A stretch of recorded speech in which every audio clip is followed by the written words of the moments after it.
Just now, Dato' Khairil mentioned GST, the magic word. If you look at the newspaper, the social media, the television, radio, people are talking about GST. Now, I would like to go over now to The Edge, who's our editorial partner, Anna Taing, the managing editor of Personal Money and Special Focus of The Edge, from the studio at Mutiara Damansara. Anna?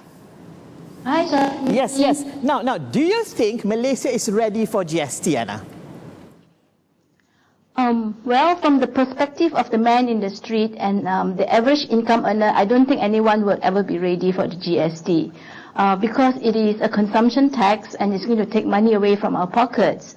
But from the macroeconomic perspective, I think GST is important, and this country has to implement GST as soon as possible because of the budget deficit, which has been persistent for the last 6 years. Having said that, I think for GST to be acceptable to the people, I think when they implement GST, it has to be accompanied by a series of other measures.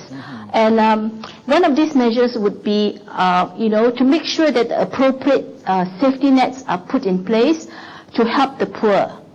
To make sure that the list of items that will be exempted are relevant, especially to the poor, and also, more importantly, I think how the government spend taxpayers' monies from here will also be very important.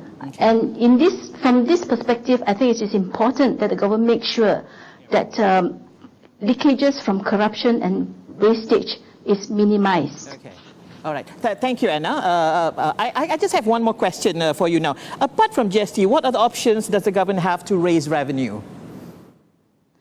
I think the government has many options, but I think for the longer term, I think it is very important that the government deal with the economic performance of this country, because as we all know, if the economy is performing, the government can actually extract more tax revenue from the individuals and from the corporations. So in order to make sure that the economy is resilient, sustainable, the government will have to make sure that it deals with the structural issues that is actually plaguing this country now.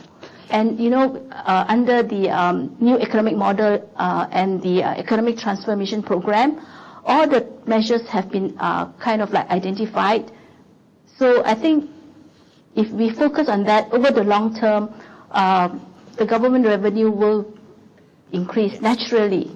All right. Thank you, Anna Taing, managing editor of Personal Money and Special Focus of The Edge.